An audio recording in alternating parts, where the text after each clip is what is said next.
Hiduplah seorang janda bernama Mande Rubaya dan anak laki-lakinya bernama Malin Kundang.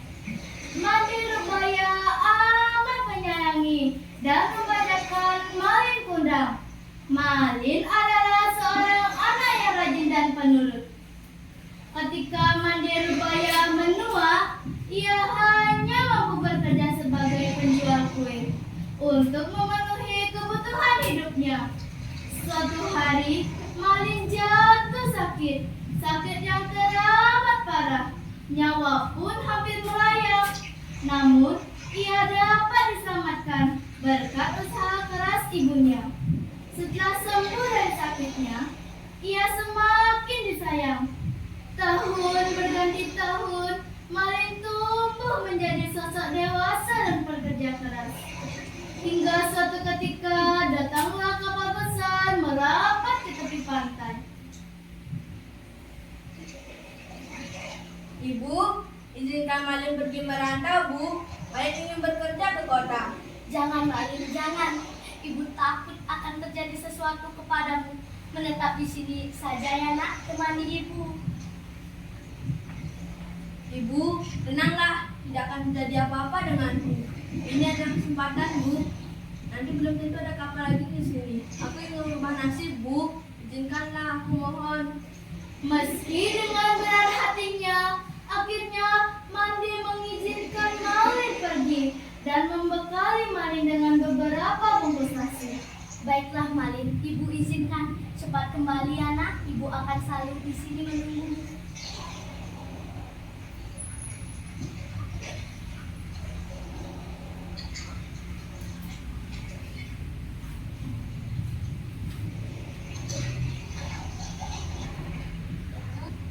Ambillah ini, Nak. Ini untuk bekalmu nanti.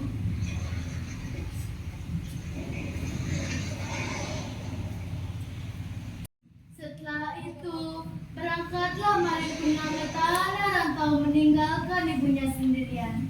Hari demi hari terus berlalu.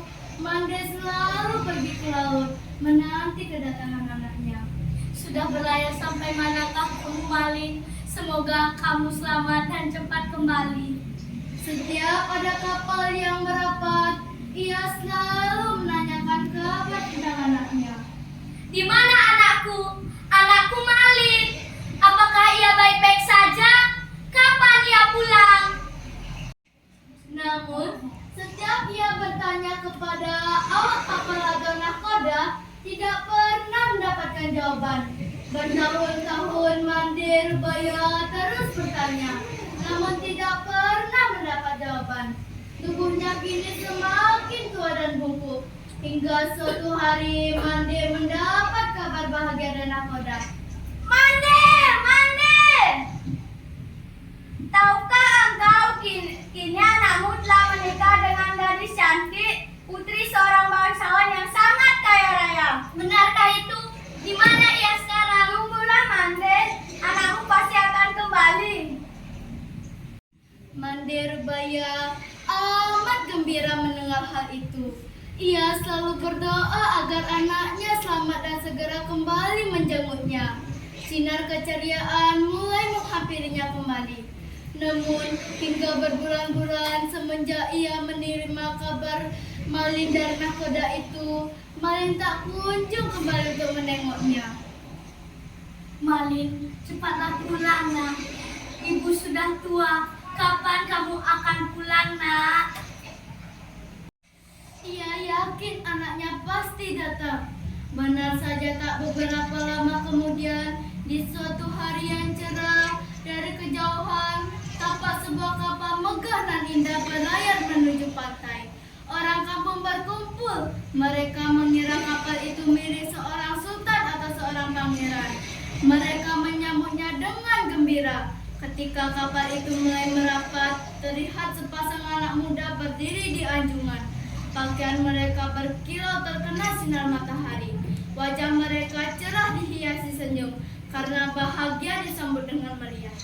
Mande Rubaya juga ikut berdesakan mendekati kapal. Jantungnya berdebar keras saat melihat lelaki muda yang berada di kapal itu. Ia sangat yakin yakin bahwa lelaki muda itu adalah anaknya. Malin Kundang, Malin, kau benar-benar anakku kan? Mengapa begitu lamanya engkau tidak memberi kabar, nak? Wanita gila inikah ibumu? Mengapa kau berbohong padaku? Bukankah dulu kau katakan bahwa ibumu adalah seorang bangsawan yang sederajat dengan diriku? Wanita gila, aku bukan anakmu. Mande Rubaya tidak percaya akan perilaku anaknya. Ia jatuh terduduk sampai berkata, Malin, Malin, ini ibumu, nak. Mengapa kau jadi seperti ini, nak? Hei wanita gila, ibuku tidak seperti kau. Lalat, kotor, wah! Mande Rubaya terkapar di pasir, menangis dan sakit hati. Dilihatnya kapal Malin semakin menjauh. Ia tidak menyangka Malin yang dulu disayang tega berbuat demikian. Hatinya perih dan sakit, lalu diteladakan tangannya ke langit. Ia kemudian berdoa dengan hati yang pilu. Oh Tuhan, jika dia memang bukan anakku, aku maafkan perbuatannya tadi. Tetapi jika dia anakku yang bernama Malin Kundang, aku mohon keadilan-Mu ya Tuhan. Kutuklah ia menjadi batu.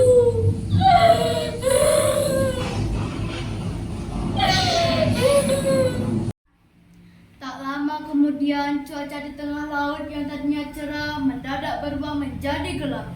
Hujan turun teramat lebatnya. Tiba-tiba datanglah badai besar menghantam kapal Malin Kundang. Lalu sambaran petir yang melekat. Saat itu juga kapal Malin hancur berkeping-keping. Kemudian terbawa ombak hingga ke pantai. Saat pagi di kaki bukit terlihat kepingan kapal yang telah menjadi batu. Itulah kapal Malin Kundang dan tampak sebongkah batu yang menyerupai tubuh manusia. Demikianlah persembahan dari kami. Adapun pesan moral yang dapat dipetik dari cerita Malin Kundang. Hormatilah ibumu dan jangan mendurhakainya. Jika sudah berhasil dan sukses, ingatlah kepada orang-orang yang selalu samamu. Akuilah ibumu. Sekian dan terima kasih. Om Santi Santi Santi Om. Bukan lima.